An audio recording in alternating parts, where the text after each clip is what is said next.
ফার্স্টে সকলকে জানাই হ্যাপি দিওয়ালি। তো তোমাদের এই কালী পুজো খুব ভালো কাটুক। আমরা সবাই মিলে এখন চলে এসেছি ছাদে, কিছু লাইটস লাগানো বাকি ছিল, ওগুলোই হচ্ছিল।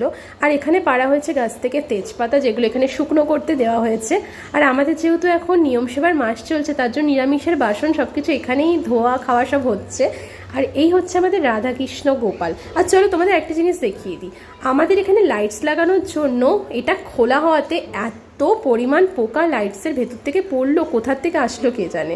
আর এই ধানতেরাসে আমি এই পলা বাঁধানোটা নিয়েছি, যেটা আমার অনেক পছন্দ হয়েছে। এই ডিজাইনটা আমি একটা ফটো দেখে আমি ওদেরকে বানাতে দিয়েছিলাম, তো অ্যাকুরেটলি ওরকমই বানিয়েছে। আর দেখো নিচে এসে দেখলাম কত সুন্দর রঙ্গোলি দিয়েছে, আমাদের নিচে যারা রেন্টে থাকে ওরাই দিয়েছে, কত সুন্দর দেখতে লাগছে। তো আমি তো রঙ্গোলিটা দেখেই আমি বারে বারে ভাবছি যে এত সুন্দর দিয়েছে আমাদের বাড়ির সামনে, কি সুন্দরই না দেখতে লাগছে। তো বারে বারে ওই জন্য আমি ওটাই দেখছি। তো বাড়িটাও কেমন সাজানো হয়েছে অবশ্যই জানিও। তো চলো টাটা।